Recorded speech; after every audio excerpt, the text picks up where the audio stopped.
자, 군인 가족도 희생해 라는 주제인데요. 제가 근무했던 부대는 정말 좋았고 떠나는 저를 끝까지 배려해 주었습니다. 하지만 문제는 이사를 하면서 발생했습니다. 자, 모종의 사건으로 와이프와 아기 2명이 떨어져서 주말부하게 되었고 전출 신고를 하고 바로 이사를 하게 준비했습니다. 평소 저보다 먼저 전출을 갔던 선배들이 연락을 했겠는데 거기 관리실 조심해라, 장난 아니다 라는 말을 들었고 주변 지인들은 거기 주거관리팀이 유명하다, 사진 찍어놔도 모르쇠만 한다 라는 이야기였습니다. 자, 먼저 전출 한 달 전에 국군 인사정보 체계로 퇴거 신청을 넣었고요. 며칠 뒤에 반려가 되어서 가보니까 관리실에 문의해라, 관리실에 갔어요. 퇴거 신청을 하려고 하는데 어떻게 해야 될까요? 그러니까 퇴거하는 날 본인과 같이 퇴거 점검을 하면 된다 라고 하길래 주의사항이 있냐고 물어보니 왜 손상된 거 물어낼 수도 있고 요즘에는 빡빡하게 안 하고 그냥 인건비는 안 받고 도배지 가만 받는다고 하길래 저는 며칠날 이사한다 알겠습니다 라고 하고 이사 준비를 했습니다. 이사 시즌이 되니 제가 가고 싶은 날 조금이라도 애들 더 보고 싶어서 이사 시즌 돼서 하니까 그 업체가 하나밖에 없어가지고 업체에도 먼저 유선으로 대충 금액 알려달라고 하고 견적을 내봐야 된다, 거리가 얼마 되지 않아서 걱정 안 해도 될 것 같다 라고 해서 가계약금을 넣었습니다. 그래도 연예인이 이름을 걸고 하는 업체라서 괜찮을 거라 생각을 했다. 견적 보는 날 제가 먼저 6톤은 해야 될 것 같다라고 이야기를 하니까 6톤이면 금액이 커서 부담될 것 같다, 300만원 이상 부르시길래 이사 지원금보다 커가지고 놀랬다. 제 표정을 보더니 업체에서는 군인들 이사 지원비 나오지 않냐 라고 하면서 눈팅이를 치려는 것 같아서 정말 잘못된 정보다, 이사 지원비 거의 없다 라고 이야기하니까 본인들 5톤 차량이 사이즈가 크니까 다 넣으면 될 것 같다 라고 이야기하길래 알겠다 하고 계약을 했습니다. 그리고 이사 전날 다시 관리실로 갔습니다. 내일 이사를 가서 사다리 차량, 이사 차량이 주차장에 써야 되니까 라바콘을 받으러 왔다, 라바콘 받고 퇴거 점검을 어떻게 하면 되냐라고 해서 내일도 가능하냐 해서 퇴거 점검을 하러 갔어요. 그때 뭐 퇴거 점검할 때 부담도 안 줄 거고 걱정하지 마라, 도배지 회선 뭐 어쩌고 이야기하길래 알겠습니다 하고 했어요. 이사 당일 새벽부터 이사 차량에 와서 짐을 정리하기 시작했고 뭐 세탁기, 책장 등 몇 가지 물건이 남았을 때 밑에 사다리 차에서 물품이 얼마 남았는지 연락이 왔고 남은 물품 이야기하니 불가능할 것 같다라고 이야기하면서 이사 차량을 보면서 어쩌고 저쩌고 하면서 우여곡절 끝에 이사를 마무리하고 이사비 부대에 청구하면 된다면서 영수증을 주길래 정말 잘 써줬다, 사다리 차 얼마, 뭐 차량 얼마 등등, 그래서 애기들 빨리 볼 수 있겠다 싶어서 그냥 금액을 지불했다. 근데 이렇게 제보된 이유는 주거관리자께서 연락이 왔습니다. 뭐가 안 되어 있고 뭐가 안 되어 있고 지금 올 수 있냐 해서 이미 이사 다 했다, 멀리 있어서 못 간다라고 이야기하니까 문자로 해야 되는 거 보내주겠다고 해서 알겠습니다 했다. 뭐 전화를 하니 샤워기 헤드까지 다 해야 되고 샤워기 헤드 달려있지 않느냐, 가스레인지 연결을 안 하셨지 않냐 하면서 샤워기 헤드는 본인들이 사용하는 기본 품목을 써야 되고 가스레인지가 설치된 상태에서 원상복구가 원칙이다라고 이야기하길래 갈 수 있는 상황도 아니고 보증금 제외해달라고 하니까 본인들이 그렇게 못한다, 연락처 전화해서 수리 요청해라, 도배업체 전화하니까 몇백 몇 호냐, 본인도 갔는데 몇 노를 해야 될 것 같다, 금액 문자로 보낼 테니 보내달라. 이 사람들 순간 짜고 치는 건가 라는 생각이 들었다. 아무튼 각종 수리비에 업체별로 다 보내고 하니 와이프가 하는 얘기가 정말 직업군이라는 게 죄처럼 느껴졌다. 이럴 거면 집 받아서 무슨 소용이냐, 이사하면서 물건 파손되고 이사비 내야 되고 집을 새 집으로 만들어주고 가냐, 이게 원상복구를 넘는 거 아니냐, 앞으로는 관사 받지 말고 전세 살자, 앞으로는 부대 이동이 걱정이 앞서고 솔직한 얘기로 제가 가고 싶은 부대 간 적도 없고 원해서 이사를 하는 건데 군생활에 대한 의지가 꺾입니다 라는 요약으로 사람을 믿은 내가 바보다. 군인은 이사를 정말 많이 하는데 이사비 지원이 아니고 업체를 선정해서 금액에 대한 부담을 일절없게 하면 안 되나, 관사의 보증금 제도를 왜 하는 것이 의문이고 이사 다니기 두려워졌다라고 이야기하는데 이거 보니까 일단 저도 이런 제보를 좀 많이 봤는데 너무 터무니없이 애초에 도배도 안 되어 있고 애초에 박살나 있었는데 사진 다 찍어놨더니만 모르겠고 무조건 복구해내야 된다라는 부대가 꽤나 있다고 합니다. 참 답답하죠. 참 우리 군인들 월급 한 달에 10만원 20만원씩 모아가지고 적금 드는 거 죄다 이사비로 날려먹고 이거 비용만 아껴도 애들 학원비 보내고 할 텐데 1년치 학원 못해도 한 10개월치 학원비는 나올 텐데 이사 다닐 때마다 뭐 100만원 정수기, 에어컨, 설치비가 다 나가니까 환장할 일인 거죠. 아무튼 답답합니다. 이런 거 보면은 너무 안타까워요. 자, 그런데 또 여긴 또 다릅니다. 여긴 또 군 숙소예요. 저희는 기혼자 숙소인 한우물 아파트에 거주 중인데요. 며칠 전 가족이 한우물 숙소 거주 간부 단체 대화방을 통해서 전체 호실 화장실 공사를 진행한다라는 안내를 받았다. 그런데 공사와 관련해서 복지 담당관이 각 세대의 출입문 비밀번호를 공유해라. 사실상 강제적으로 요구하는 내용이었다. 카카오톡 메시지를 보니 협조 요청이라고 되어 있지만 실제로는 거부하기 어려운 분위기였고 이를 불응하면 불이익이 있을 수 있다라는 암묵적인 뉘앙스까지 있었다. 관사는 비록 군 소유 시설일지라도 실제로 거주하는 가족의 생활 공간이자 사적 주거지인데 담당관이 세대 비밀번호를 강제로 수집하는 행위는 명백한 사생활 침해이며 개인정보 보호 원칙에도 반하는 부적절한 조치라고 생각합니다. 복지 담당관에게 그럴 권한도 없고 군 관사 관리하는 인원 쪽이랑 업체랑 커미션이 있는 것 같다. 버티칼 견적냈을 때 25만원이었는데 관사가 40만원 내놓고 가라 그래서 공론화 시키겠다고 하니까 깨갱하고 원복하고 나가라고 했다. 그럼 진짜로 업체가 중간에 마진을 떼먹는다고? 이거 실제로 한번 취재를 한번 해봐야겠는데? 군 관사 관련해가지고 커미션 의혹이 있거나 그런 일 당하신 분도 있으면 다 녹취해 놓으시고요. 저한테 좀 알려주시면 제가 한번 컨텐츠를 꼭 다뤄보도록 하겠습니다. 계좌이체로 훼손됐다고 돈 받아놓고 다음 입주 때는 수리가 안 되어 있는 경우도 있었다. 관사 쪽에서는 해당 업체만 쓰라고 한다. 이거 저한테 꼭 제보해주세요. 해당 업체만 쓸 이유 없습니다. 없고 숭고해서 사람 써도 됩니다. 숭고해서 사람 써서 해도 돼요. 말 같지도 않은 소리입니다. 자, 관사는 비록 군소유 시설지라도 실제로는 거주지와 가족의 생활 공간이자 사적 주거지다. 그런데 담당관이 세대 비밀번호를 강제로 수집하는 행위는 명백한 사생활 침해이며 개인정보 보호 원칙에 반하는 부적절한 조치라고 생각한다. 복지 담당관에게 그럴 수 있는 권한도 없다.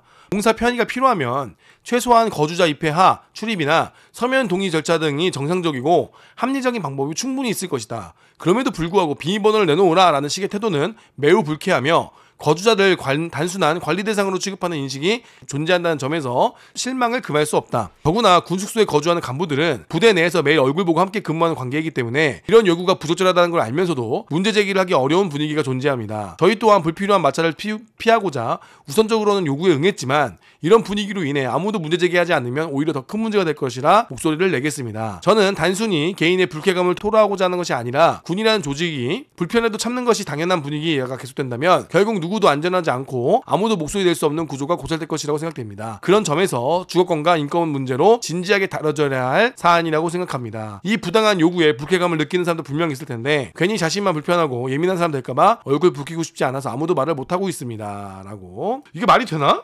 아니, 차주부터 호실별로 업체가 방문할 거니까 공사기간에 화장실, 안방 화장실 사용해야 된다. 이건 말이 안 되지. 비밀번호를 알려주는 건 말이 안 돼요. 만약에 가족이 입회하에 못하는 상황이면 그때는 개별적으로 비밀번호를 알려줘라라고 이야기를 해야 되는 거거나 이게 꼭 공사를 해야 된다. 그때 들어오니까 협조해달라. 몇 시부터 몇 시까지 간다. 만약에 안 되시는 분은 저한테 연락처를 남겨달라. 그럼 제가 입회하에 비밀번호를 치고 제가 관리 감독을 하겠다라고 이렇게 표현을 해야죠. 근데 무조건 비밀번호 알려달라고 얘기하는 건 이거 문제가 있죠. 만약에 분실물 생기면 어떻게 할 건데? 진짜 분실물 생기면 본인들 책임져 줄 거예요? 난리 난단 말이야. 말이 안 되는 거예요. 무조건 이 거주하는 사람이 입회해야 돼요. 만약에 내가 월세를 줬다 하더라도 예를 들어보자고. 월세 준 세입자한테 야 오늘 청소할 거니까 비밀번호 알려주라고 하면은 말이 안 되는 거죠. 말이 안 되는 거. 입회를 해야 되는 게 맞아요. 입회가 주 원칙이 되는 게 맞습니다. 입회가 안 되는 분들만 저에게 비밀번호를 주시면 제가 들어가서 같이 감독하겠습니다 라고 해야죠. 말이 안 되는 거지. 말이 안 되는 거야.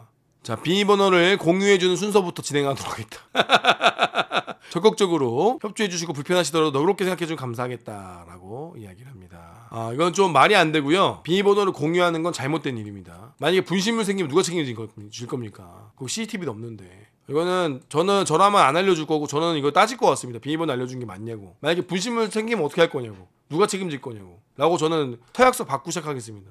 이거는 이제 문제가 있는 것 같아요. 자, 한우물 아파트 얘기 들으시면 어딘 줄 알겠죠? 어디 여단의 아파트인데 이건 진짜 아닌 것 같습니다. 자, 이것도 문제인데, 자, 진급자 교류도 대상자로 휴직 중인 현역 간부인데요. 주변 지인 동료들과 통화하면 한숨만 나오는 상황이지만 그래도 20년 복무를 목표로 열심히 생활하려고 마음먹고 있다. 세상이 많이 변했다. 저도 이제는 20년 복무가 목표가 되었다. 지금은 휴직했고요. 자녀가 초등학교 3학년까지 있다가 올라가자라는 마음으로 하고 있으며 아내와 떨어져 아이와 함께 올라가려고 합니다. 아내가 지금 일을 하고 계시군요. 출산 후 아이가 학교에 입학하고는 아내는 다시금 본인의 꿈을 찾아 열심히 직장생활을 하고 있는데 도저히 같이 가자라는 말을 못하겠고 남편분이 아이를 데리고 가는군요. 자, 그래서 육아휴직을 했는데 재밌는 게 이겁니다. 군 아파트에 거주하지 않는 사람들은 주택수당이 안 나와요. 그러니까 내가 소속이 지금 군인이거든요. 근데 수당이 안 나옵니다. 주택수당이. 이건 말이 안 되죠. 아니 이게 난 저번 항상 하는 얘기인데 육아휴직을 하면 주택수당이 안 나와요. 그럼 육아휴직을 하면 군인이 아니야? 주택수당은 누구한테 주는 거야? 군인한테 주는 거잖아. 그럼 육아휴직을 하면 군인이 아니냐고. 그러니까 이게 좀 말이 안 돼요. 육아휴직을 많이 하라며. 아이 많이 낳고 육아휴직 하라며. 군에서 육아휴직을 권장했잖아. 근데 주택수당이 안 나와요. 전체 살고 있는 사람들은 주택수당이 안 나와서 부담이 돼요. 월급도 줄어드는데. 이거 뭐야? 육아휴직은 쓰되 빨리 돌아오라는 거야? 야, 돈 쫄리면 빨리 돌아오든가. 이거는 그러니까 우리 군이 좀 이게 정책이 위배되는 게 좀 많아. 육아휴직을 쓰라며. 근데 왜 주택수당은 안 줘? 얼마나 된다고 저거. 그럼 이 문제점이 있다라고 생각을 하면 고쳐줄 생각을 해야 되는데 고칠 생각을 안 해요. 그러면서 처우 개선 이야기하고 그러면서 정치권에서 관심을 많이 가져야 되는데 벌레 새끼들이라니까. 처우 개선 관심도 없어. 처우 개선 정책을 짜는 사람들은 이거에 대해 관심 없어. 왜? 육아휴직을 안 쓰거든. 이거는 30대 정책을 짜는 사람들이 아니에요. 그러니까 육아휴직을 했는데 대부분 30대일 거 아니야. 40대도 노산도 있겠지만 대부분 한창 돈이 필요한 30대들인데 육아휴직을 하라고 해서 했는데 주택수당이 안 들어오면 그 월급도 적은데 주택 막 월세비 월세 또는 전세 이자까지 내면 부담이 되죠. 그 육아휴직을 하지 말라는 거잖아. 이거는 애초에 그런 생각을 하는 거야. 야, 나 때는 육아휴직도 없었어. 정책을 짜는 사람들은 그 레벨이니까. 나 때는 육아휴직이 없었으니까. 공감도 못하기도 하고. 그러니까 이런 사각지대에 있는 처우 개선도 빨리 해줘야겠죠. 육아휴직을 하면 주택수당이 안 나오는 것도 빨리 정치권에서 좀 관심을 가져줬으면 좋겠습니다. 답답한 상황입니다. 그래서 이분은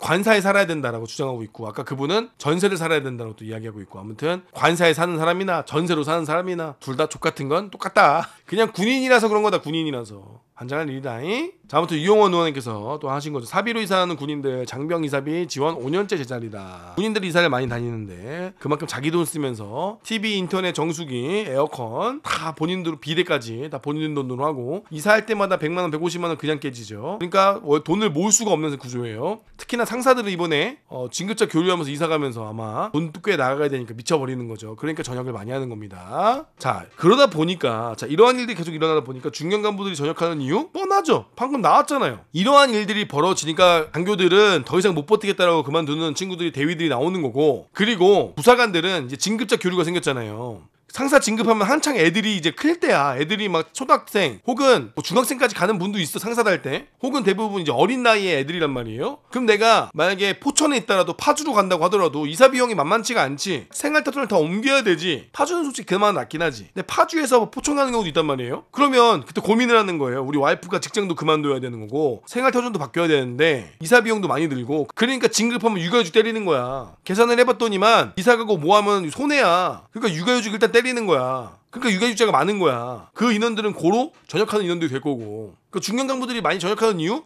앞에 나왔잖아요. 앞에 나왔잖아. 이러한 일 때문에 이제 전역을 하는 거란 말이에요. 그리고 지금 이제 부사관들이 전역 제일 많이 하는 것 중에 진급자 교류란 말이에요. 진급자 교류 뭐 어느 정도 필요하다고 볼 수 있어요. 사람이 부족하니까. 그러면 그 지역에 군인 가족들만이라도 좀 좋게 살 수 있는 숙소를 좀 제공한다던가, 아니면은 그 지방은 전세 지원금을 해줘가지고 이자라도 좀 지원해준다던가. 베네핏이 있어야 그 강원도 3군단, 7군단 그 오지를 갈 거 아니야. 11사단 훈련 많은 곳을 갈 거 아니야. 근데 그거에 대한 대책은 없이 그냥 무조건 가라 그러면 간부들이 당연히 전역하려고 그러고 당연히 육아휴직하고 도망가죠.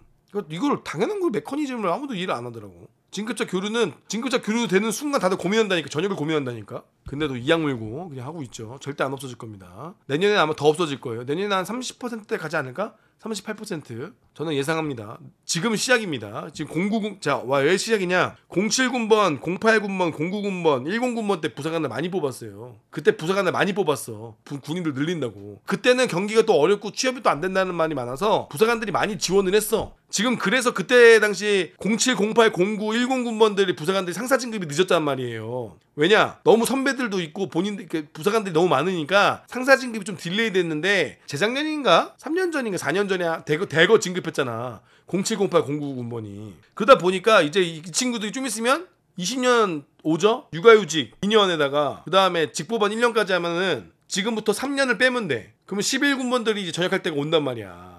내년에 더 심해질 거야. 그러니까 내년에는 07, 08, 09, 10군번 이 군번대들이 각자의 처지에 맞게 육아휴직과 직보반을 쓰면서 대거 전역하는 시즌이 온단 말이에요. 연금 20년만 딱 바라보고 20년만 딱 채우고 전역하려고. 그러면 중견 간부들이 싹 빠지는 거야. 중견 간부도 이제 완전 노하우 있는 사람이 싹 빠진단 말이에요. 하사들은 안 들어오고. 내년이 더 힘들어집니다, 여러분들. 내년엔 더 힘들어질 거예요. 지켜보세요. 장담합니다. 자, 그런데 부사관이 부족하지만 못 줄이지. 내 노예는 못 줄이지. 공간관리 부사관, 운전부사관. 내 노예 새끼는 못 줄이는 K군대 현실이다. 부사관이 부족해요. 하지만 공간부사관, 하지만 운전부사관은 날 위해서 필요하지.